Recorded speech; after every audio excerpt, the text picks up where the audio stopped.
Well, good morning, good afternoon, good evening to folks joining us from across the world these days. Welcome to our webinar, Leading the Turnaround, that is going to be presented by Bruce Neapole. My name is Brian Atkins. I'm the president of Denison Consulting, and we very much appreciate your attendance today and taking time out of your schedules to join us. A couple of items as we get started. Just to let you know, Bruce will be presenting for about 35-40 minutes, and then we'll have some time to respond to some of your questions. We typically don't have enough time to respond to every question submitted, so I apologize in advance if we don't get directly to your question, but we will make every effort following the webinar to follow up by emails wherever possible. So with that in mind, I'd like to ask you to please submit your questions throughout the course of the webinar so we can be organizing those and getting those ready for Bruce as he's doing his presentation. And I think in the panel to the right-hand side of your screen, you'll see the place where you can submit your questions throughout the presentation. So now I'd like to share a few words with you about our presenter, Bruce Neapole. I personally had the pleasure of meeting Bruce, I guess it was about 10 years ago now. We actually met for the first time on a golf course in Santa Cruz, California, where I was co-facilitating an event that he was attending. And a short time later, Bruce approached me about doing some coaching work with him. And I think, as is the case with most effective coaching projects and relationships, I know I certainly learned a lot from him. Hopefully he learned as much from me, and that we learned a lot from each other through that process. It is kind of interesting that we met on a golf course, because in Bruce's business career, he's done a remarkable job of turning around and transforming businesses. In the 10 years now that I've known him, I think the one thing that he has yet to be able to turn around is his golf game.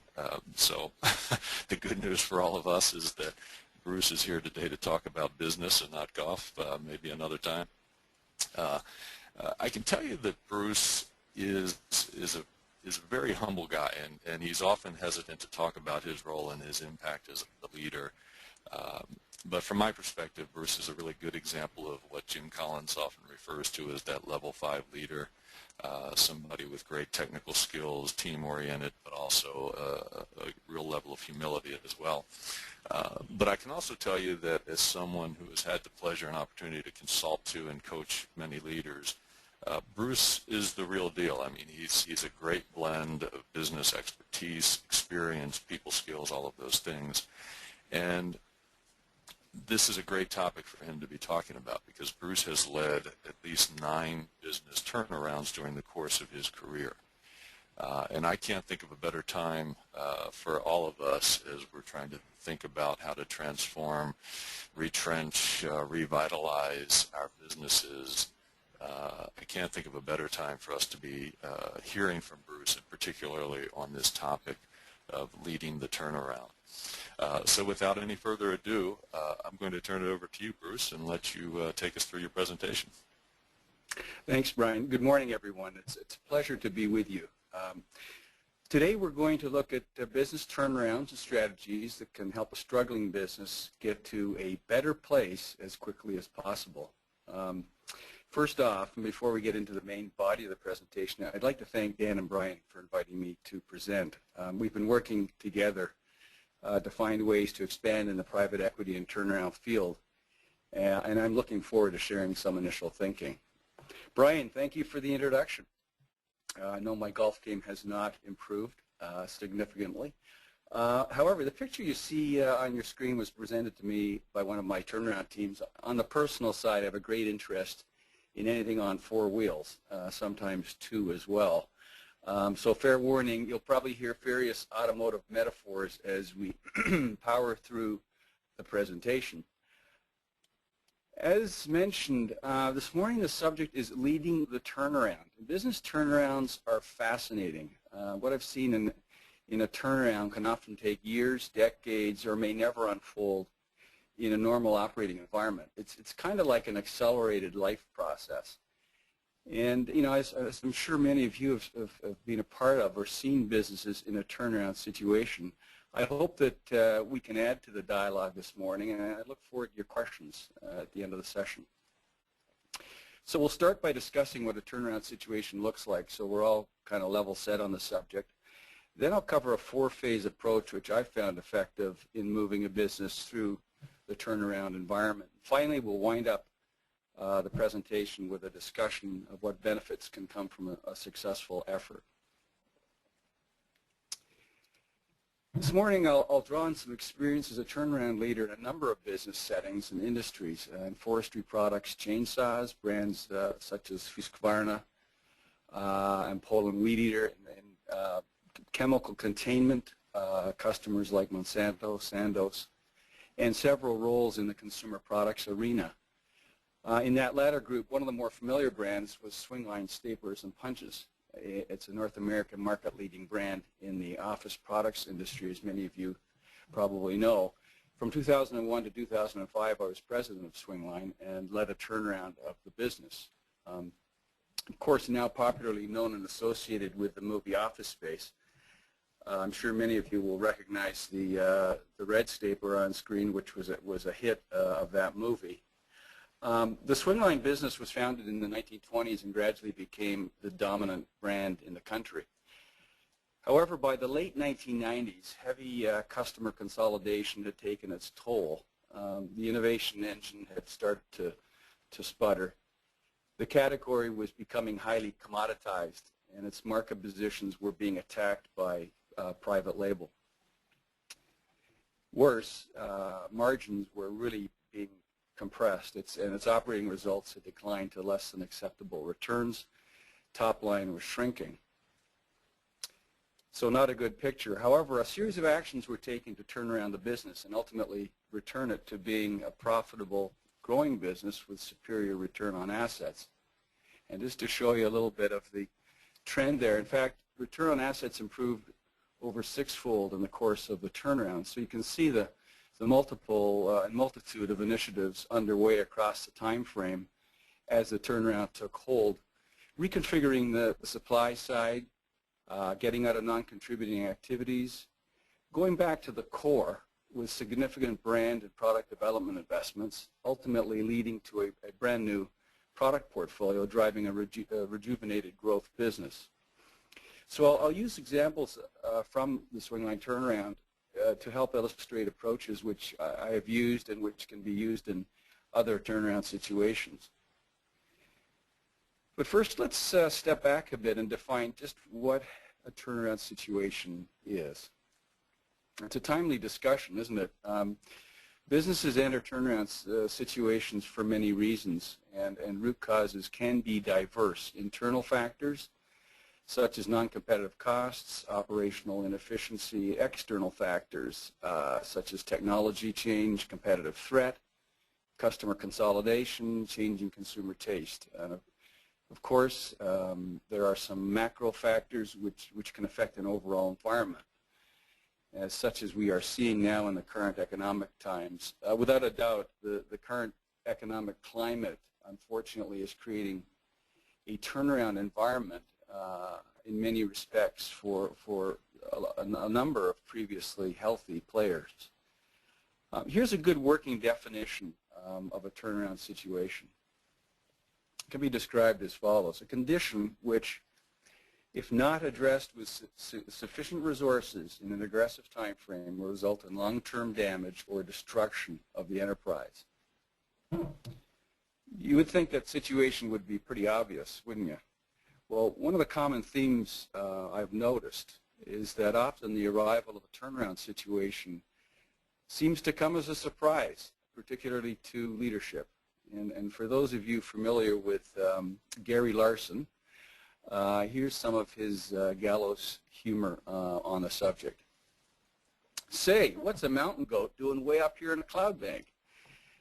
Well, what's going through the pilot's minds, of course, is what occurs frequently at the very early stages of recognition. New information forced into a familiar context and actually initially misread.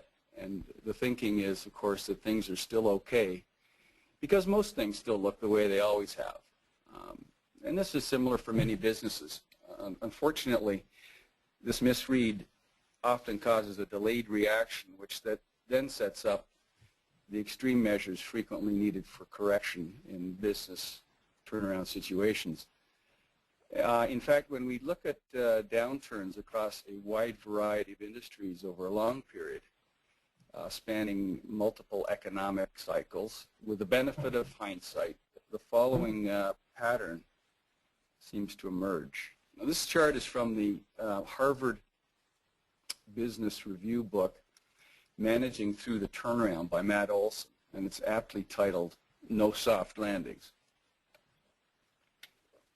It's a composite of Fortune 100 and Global 100 companies having experienced a stall between 1955 and 2006, so it's quite comprehensive. It depicts the profile of a business leading up to and after a stall situation. And one of the interesting features, I think, leading up to the stall is that as it is occurring, so as we're going from left to right, it can easily be misread. In fact, that last bar right before the stall, is really your first indication. It's a suspiciously good uptick, and it's a first indication that there could be trouble. And this often, I found, is a previous strategy pushed to exhaustion. And I'll give you an example in the consumer products arena, and which occurred in the office products area. Trade loading of a product, particularly in a premium market position, for which no subsequent demand was experienced. So in effect, a double whammy. No sell-through at the consumer end, and likely a large return to the manufacturer, not to mention probably some loss of credibility throughout that process. And as you can see, following the stall is a protracted period of recovery which can last years. Now let's look at a more industry-specific example of a downturn turnaround type situation. Now, this slide is courtesy of Clay Christensen in his book, Innovation, The Attacker's Advantage. It's one of my all-time favorite charts, which shows the radical effect of a shift in consumer preference and thus market share. And in this case, it's a shift which blindsided some players in the tire industry in the early 70s, as the radial tire, which is now, of course, common, but at that point was very innovative, started to hit the market. And you have to remember that the bias ply tire was essentially the same tire as was put on the very first automobiles in the early 1900s. So clearly by the late 70s, so as we move to the right, the picture for the bias ply producers was extremely grim. In fact, for those whose leaders were hanging on to the old beliefs, extinction really became the only outcome. For those surviving, a change in basic beliefs and assumptions was going to be necessary to either adapt to the new market reality or exit to find greener pastures, and then many did not. Okay, so at this point, I think we're familiar with a garden variety turnaround situation and how they can develop. With that established, let's move on to the main subject of our discussion this morning. As a turnaround situation materializes, what is leadership to do? And this brings up a fundamental issue really regarding turnarounds, the critical role that beliefs and assumptions play and the implications for leadership, particularly in this environment. And yes, for those familiar with the Denison circumplex, we are talking about that center button. Here's our first glance at the Denison model. We'll look at it again later. For now, I want to draw your attention to that gray area in the middle, beliefs and assumptions. As the business starts to pitch downward, it's precisely at this point that investors, owners, and or bosses frequently choose to bring in a new leader. And why is this? Well, of course, there are risks both ways, but often the stakeholders are betting that recovery actions are more likely to be initiated and organizational confidence regained more quickly with new leadership, leadership that's unhindered by previous beliefs. So in effect, the center button is removed and replaced with a new one, a new leader. And just in the automotive industry alone, We've seen Carlos Ghosn at Nissan Renault, Nardelli at Chrysler, Mullally at Ford. There are many examples of new leaders appointed in challenging times, and at Swingline, I was the new leader at the start of the turnaround. So it is frequently a new leader, often an outsider, quite likely armed with new beliefs and assumptions that who arrives on the scene and assesses a rather vast landscape.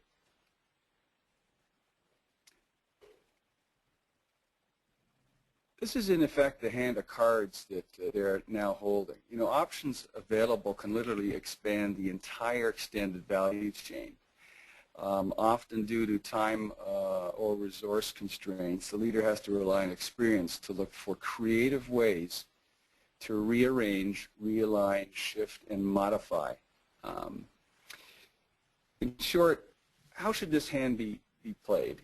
You'll notice in this list of potential pieces in play, I haven't listed mergers or acquisitions. They are valid options. However, I believe that simply because they are seldom within immediate control, they're very hard to synchronize to support a turnaround, so I haven't listed them here. However, as the leader begins to assess the turnaround, their thinking is shaped by two very important factors: how much to do and how quickly to do it. And these are framed by economics and expectations. How bad is the problem, and how much patience do people have? And recognize, too, that the internal environment is usually tinged with apprehension at best and fear at worst. And it's crucial that the leader be visible. As they're assessing this and looking at this picture, it's crucial that the leader be visible as much as possible to the entire organization. While they will have no answers at this stage, they will need to communicate their commitment to getting the situation turned around. And I can assure you that being in that position is an exhilarating hot seat. If they assess wrong and underestimate, the downward spiral likely continues. The recovery may not take hold. Confidence continues to drop. And the reality is that yet another leader may be appointed.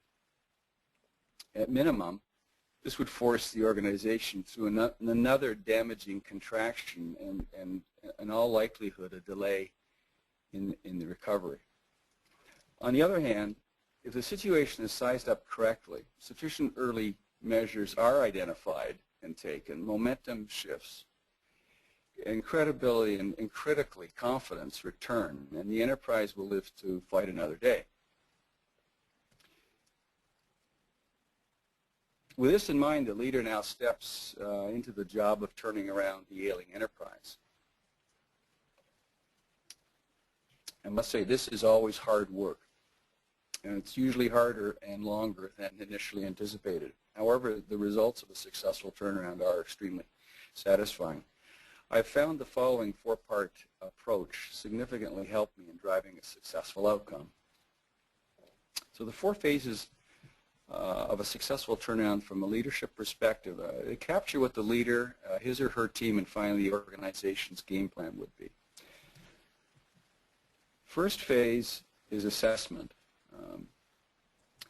This is a phase where we're asking questions and listening. It's a very critical start to the process.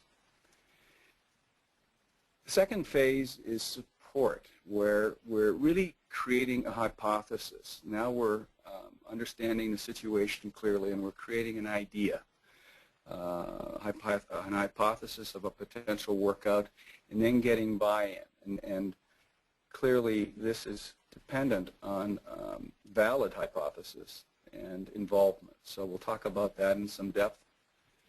Engagement is expanding the conversation in a thoughtful and logical way to involve larger groups with strategies and plans that link and align well with the workout idea.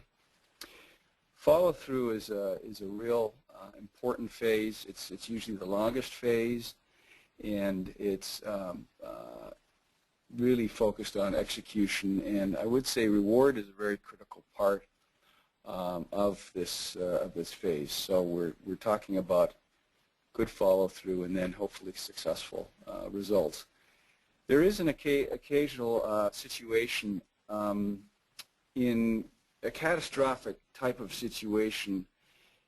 I call this the triage phase. It's a phase that it would need to be taken immediately and steps taken immediately to stop hemorrhaging. However, I found these are very highly situation dependent, and I won't be addressing this phase in this presentation. So let's look at the four-phase approach in a bit more depth, starting with assessment. And really, what is assessment all about? Well, it's about reality. The purpose of this phase in the turnaround and recovery is a critical purpose is to access raw information to understand reality. It's kind of the critical foundation for crafting the recovery. And so where does the leader start? Well, it starts, in my view, with an outside-in approach. So you're talking to your customers. You're talking to them to find out what are their strategies, where are they going, what are their consumers looking for, what are suppliers' plans. Sometimes industry experts' knowledge points can be located to provide additional objective reference here. Perhaps adjacent distribution and sales channels can be helpful as well. One of the key things here is to get out of the building. Go visit these groups. In consumer products, walk a store. In short, get on their turf. Remember that in the marketplace, reality is always outside your business. Then there's the internal view. Now look inside. What's at the core of the business? What is it really, really good at? Understanding this is very important. Often it's been obscured by unsuccessful initiatives. What is its critical point of differentiation? And also, what's the history of the business? What was it tried before? Compare what you heard customers say and what the organization is saying. In Swingline's case, I'll just relate that while it had manufacturing and other hard assets, its brand and IP were really very, very important properties, and probably by far its greatest assets at that time. And these were probably a little taken for granted by the organization, but certainly very clear by listening to customers and consumers and recognizing that its core opportunities were right there on the desktop and not, for example, in say an industrial application. It was a key to crafting the thinking in the workout. Now, the team aspects you are starting to assess as a leader. These are very early conversations. Obviously, you're starting at the most senior level. They're allowing you to assess, not only understand, but assess.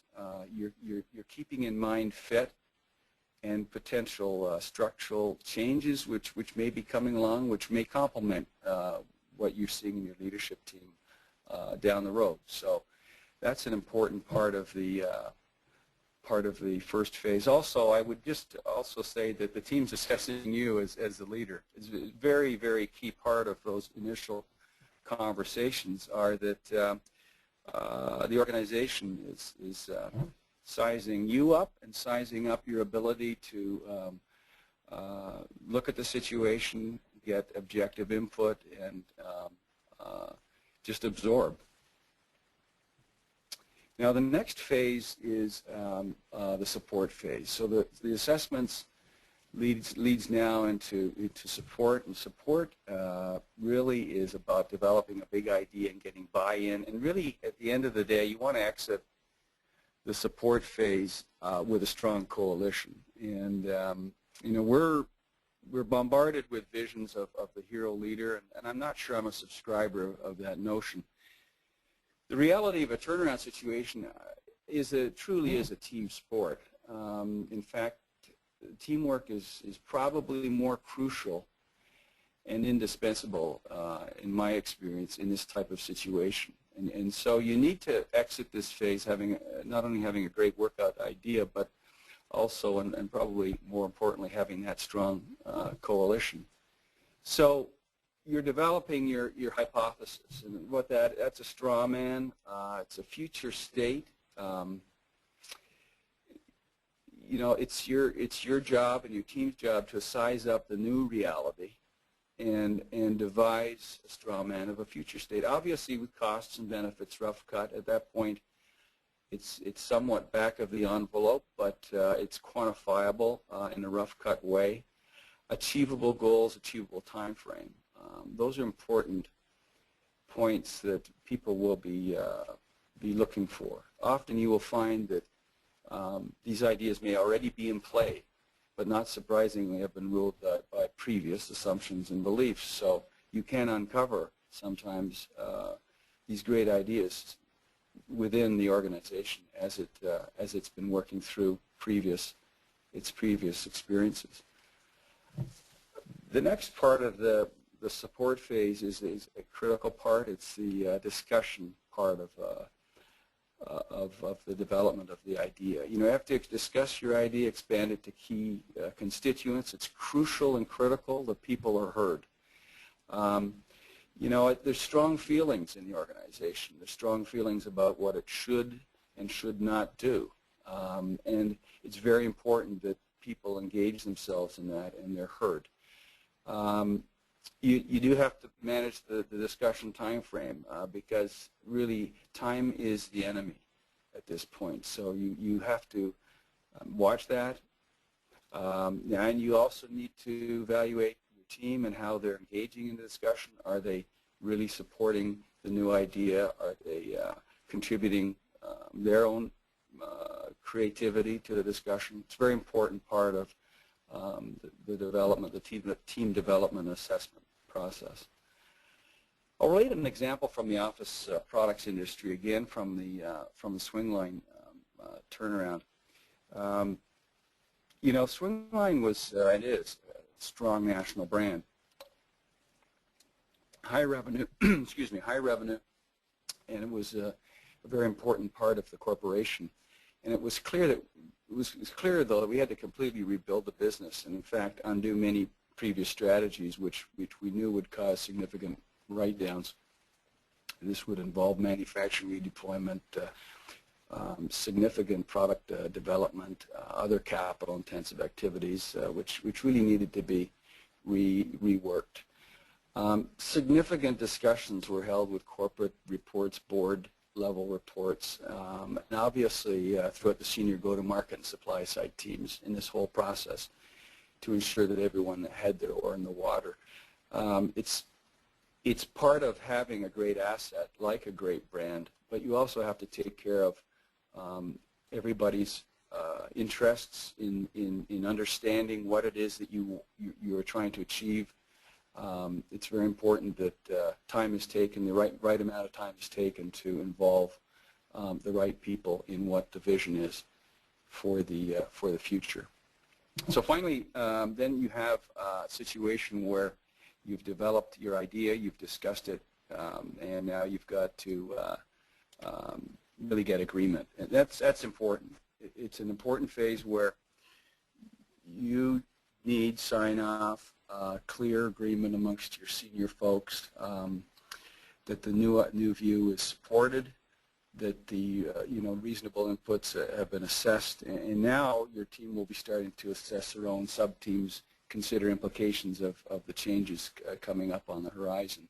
So you really have to move quickly to the next phase, which is engaging the organization.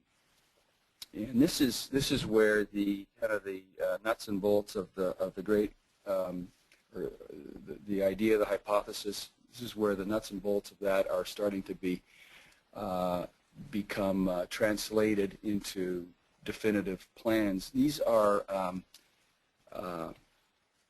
critical times, exceedingly demanding times, because you're trying to run your business, but you're also building a pretty complex series of plans that involve a lot of people. So by definition, you have to expand that, but it will require an over and above effort in aggressive time frames.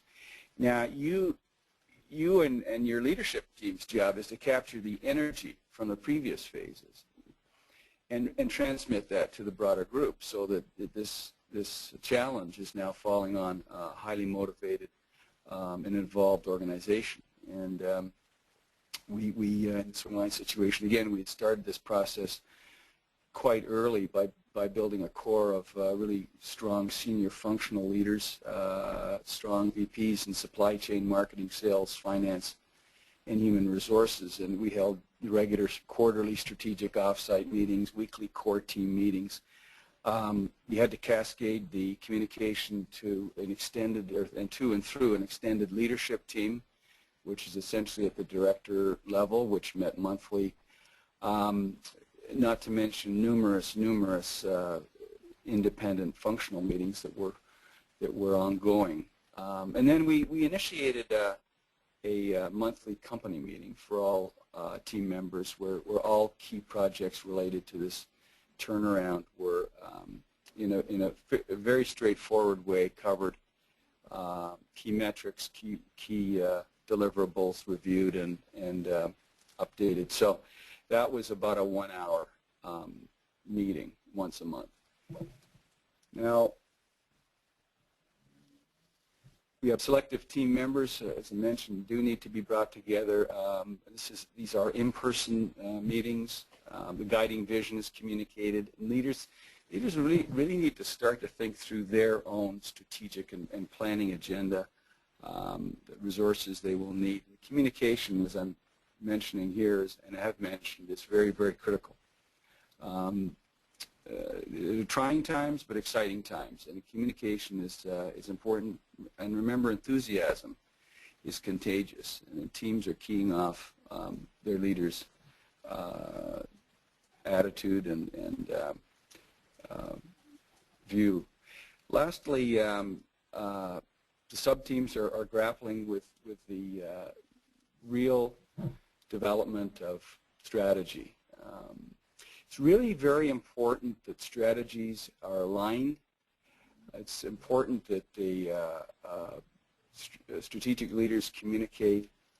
Sometimes a program management office will help significantly. Pick leaders with proven general management skills. This will also help in the consideration of contingency. I found this is crucial, kind of a belt and suspenders approach, which will support the recovery when the inevitable misfire will occur. And I'd also recommend carefully sequencing the transformation. In Swingline's case, we started on internal operations and supply side. The new team was able to cut its teeth in a less public forum. There was some low-hanging fruit that was captured, and then funded some significant investment in consumer segmentation and go-to-market activities, which then drove the important latter activities, which ended up in a reconfigured product portfolio and reinvigorated brand and subsequently top-line growth. So, it was important to sequence those activities in a way that really became self-funding and created momentum.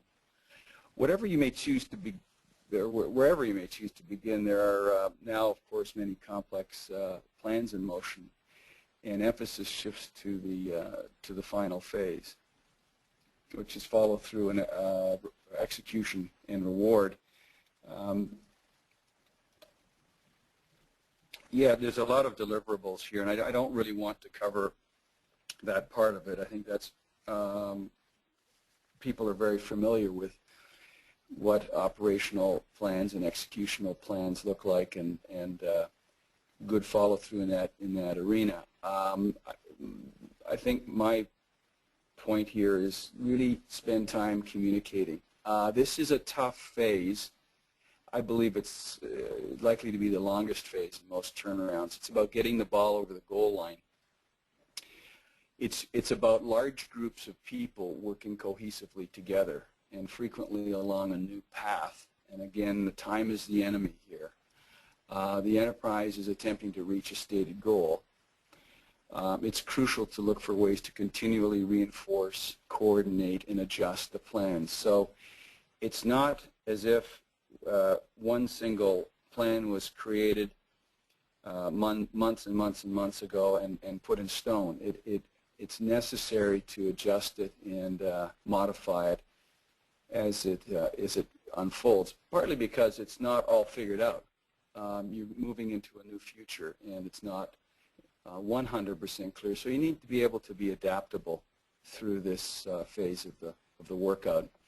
As I said, teamwork's critical. You in some cases trying to manage distance, country, or language differences. I highly recommend face-to-face meetings, at least at kickoff. It's sometimes a costly thing to do, but I would recommend that highly in terms of long-term success of what you're trying to do.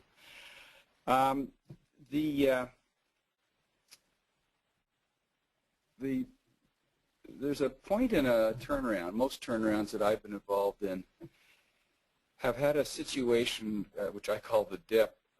This is a point where a lot of energy has been expended, the right moves have been made, however, the results are simply not showing up. This is there's a temporary energy fall off here, which the leader is and a team need to be exceedingly watchful for. The antidote, again, is communication. Reinforce progress, find success stories, capitalize on serendipity, which means you have to keep on the lookout for unintended outcomes which can help to sustain and maintain progress. And I'll just mention something here again from the swing line situation. We had a right in the early part of the turnaround, we had a white-collar recession in the early part of the decade. And right about that time, along came a movie and a video, Office Space, and the red stapler became a big hit. And we got a lot of PR out of that. And it wasn't on the product plan, but I can assure you that it got on the product plan real quick. It became the biggest selling internet item, web sale item in a very short order, but it also gave us a terrific PR platform, which we then subsequently used to sustain our consumer insight and our go-to-market story, which was starting to evolve at the time. So I would just say that serendipity is something that can be a strong part of a turnaround recovery process, and just keep your eyes open. You know, I just say keep everyone's eyes on the horizon. There's a saying, you know, when you're in rough water, keep your eyes on the horizon, and that stops you from being seasick. And I think that's an image I keep in mind when I'm working through the latter parts of a turnaround. There's a lot of heavy water, heavy waves that you're going through, and you just have to keep your eye on the overall long-term objective. And part of that is that you're bringing the team and the business to a better place, and you're also rewarding and incentivizing folks. So there's a structure also been put in place which can help pull the team towards that goal. And again, I just say that communicate. I noticed that you may have noticed that emergency response teams frequently now wear headsets and electronic gear on the way to the scene, and so they're all connected in those long fire trucks. You can see them there in real-time communication on the way to the scene, and I think that in some ways the workout team needs to think that way as far as communication is concerned, and it's all about supporting each other and keeping very complex plans aligned and working. So that's the 4-phase approach that I believe can be helpful in these turnaround type environments. Now let's look at the benefits of a successful turnaround. Well, succinctly put, I believe it's a better place. Hopefully confidence has replaced some fear. It's not likely a relaxed environment, especially given its recent roller coaster ride. But there are two specific benefits which I can point to. One is economic viability. The reality is that you really have to find a way to reinvest to secure your future. And you have to give satisfactory returns to investors, and you have to reward employees fairly. And that's part of the overall critical economic viability. And I believe that there's a sustainable business culture outcome in a successful turnaround. And this I look at as external and internal alignment with goals that you can replenish your staff. You can attract new talent, new people. Perhaps you become employer of choice, but it's a critical part of the culture. And you found ways to continuously add value, and it's an organization that looks for ways to continue to add value. So that's really the main two items that I found are outcomes and benefits of a successful turnaround.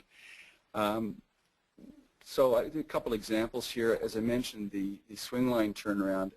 This is an investor view, really, the return on net tangible assets. But I would just point out here the early senior team build over at the left, multiple cross-functional activities. Supply side sort of kicking things off, then moving into growth, driven by consumer segmentation and the launching of a brand new product portfolio. Then notice that this is not a 6 or 12 month workout. It was a solid 18 before sustainability became apparent.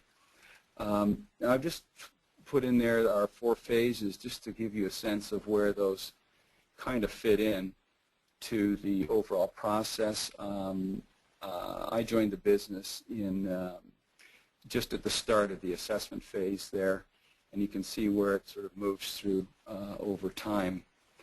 Now let's look at the sustainable business culture piece. While I didn't have the opportunity to directly utilize the Denison culture model, as I reflect on my experiences and further discussions with Dan and Brian, I'm convinced that the model is an extremely useful tool in a turnaround setting in at least 3 key respects.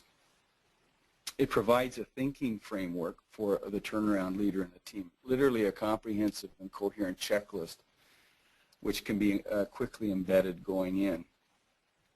Establishes a common language by which senior leadership can not only function as a team, but also on which future leadership development tools can be based with a tight correlation to the emerging culture.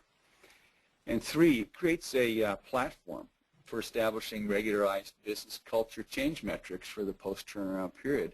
And I do believe that you get what you measure, and this metric can take its place, for example, in a rolled-up scorecard along with other key business metrics.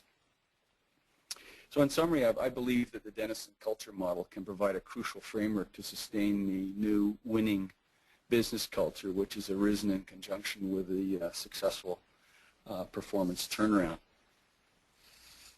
Well, I've enjoyed preparing and presenting this morning's materials, and I hope it's been thought-provoking, interesting for you, and hopefully time well spent for all our viewers.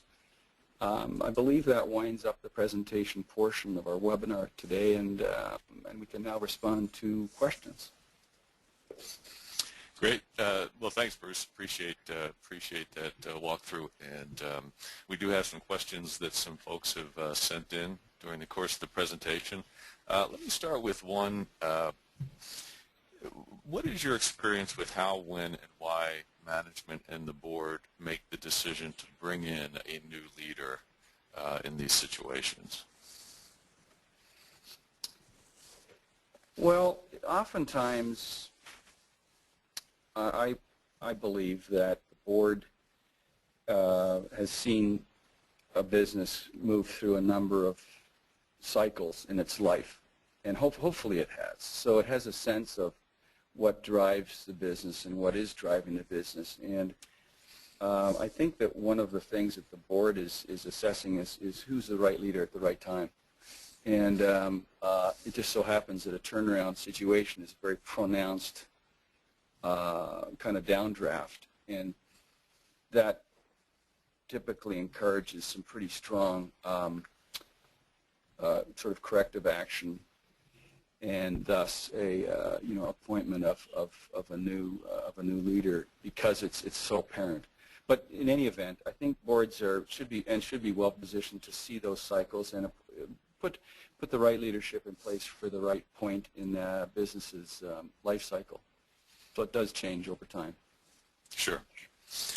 At one point, I know you were talking about that button in the middle of the Denison model, the beliefs and assumptions piece, and talking about how new leaders bring in potentially a new set of beliefs and assumptions. And so one of the questions that came in was, do the individual leaders in the organization usually get it and see the new assumption set, or how does that play out? Is it up to the new leader to convey that? And what's your thoughts on that one? Yes, it is. I believe that's a message that has to come coherently from leadership, the very top of the organization, or wherever the turnaround is being directed. If it's a business unit turnaround, or whomever has to send that message. And I also believe strongly that it's important that their senior leadership team also appear as well to at the same time the leader is making or defining the vision. It's important for the leadership team to be present and with each other. And I think it's important that demonstrates their alignment with what's being communicated, but their alignment with each other. And that's a strong message that also is helpful for the whole organization. I think that then subsequent line management can key off of that and construct meaningful messages that correlate to the sort of the overall theme that's being delivered. Sure. One of the questions that came in has to do with looking at the Denison model, and it's asking that if you had to pick, what are those top 2, 3, 4 aspects, scales of the model to focus on in the early stages of the turnaround? Where would they be? What would you focus on? Well, that's a really good question, because you really are trying to keep a number of I would say plates spinning, but you've got to keep a number of areas in focus simultaneously. It's not a kind of a we'll do one thing and then next do another thing and then next do another thing. I think that we've got it's a complex situation. So certainly mission. That's a key part of the whole process is understanding where the business is going. I think that is where the initial sort of visible communication starts to be made. Is what do we really believe is down the road for us? What do we really believe? Where do we believe this business has a future? Those are really important to start off and get things going in the right direction. And then I think that there's quite a bit of work then goes into some of the more internal types of areas where you're looking at processes or business configuration issues. So you would start to sort of move around the circumflex a bit. Sure. Yeah, and I noticed as you were going through your presentation and talking about that sort of initial assessment phase, that was one of the things that struck me, is certainly that there's a lot of things that you have to be paying attention to, trying to understand, listen to what's going on in the external environment with your customers, suppliers, et cetera, Right. trying to understand from the internal perspective what's going on with your employees, and using all of that to help shape and form whatever that sort of initial strategy is that you're going to use to try to get started. So I think your metaphor about all the plate spinning is a great one. You know, one of the questions that came in had to do with when you as the new leader first come into the organization in those early, days, if not weeks. What are the most important things that you're trying to get a handle on? What are the most important factors that you're looking at when you first walk into a turnaround situation?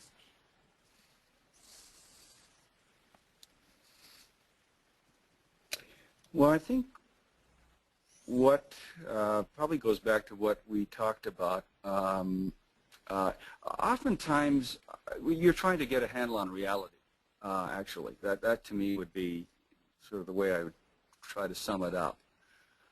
Because oftentimes organizations, as we know, have told themselves things, that just don't bear up over time. And they may have been right at one point in time, but aren't right for now. So the important thing really is to try to understand what's real about the situation. And that, so I think what kind of process occurs from that is that you will spot misalignments. And, you will see things like, we want to be, lead the market in this particular area, or we want to win at X, but then you find that there's no resources to support that. Or, we don't have a business structure or a team working on it. So it's very important right away to get to the bottom of what's real, and that's why starting in the market is so valuable. Reality is outside your own building, and it's great to get that starting point. Sure. A similar kind of question, because I think a lot of people, it seems, are really interested in kind of what's inside the head of the leader as they're trying to lead this kind of turnaround. Question about what are the early conversations and sort of ongoing, I guess, conversations with the board like during that initial phase of the turnaround? Well, the initial discussions are about time. You need time to look at the situation properly and assess it. And so you can offer some opinions. But I think it's very, it's premature to get into any definitive conclusions before, in your own mind, you've got a sense of what is going on. Now the boards and, managements in general in these situations are tense. They're taking a lot of incoming. They're not, they haven't got a lot of happy shareholders or owners or whatever. So there's a lot of tension, and a lot of what you're doing is just simply looking for some time and communicating the things that you are doing to get to the point where you understand the picture. So that's really what the early phase of the process looks like, or the approach looks like. Sure. Well, I've got, we'll do one more question here before we wind this down. And, a question came in, and it sort of starts out by acknowledging that a lot of what you've described today sounds like it can be complex, messy situation to find yourself in. And the question they're asking is, what are, from your perspective, what are the critical leadership skills that are needed as you go through the turnaround process? I would have to say authenticity is crucial. A crucial part of this, that as a leader you need to authentically connect with your organization, your customers, every stakeholder, and that's a big part of it. I think just the ability to absorb a lot of information very quickly.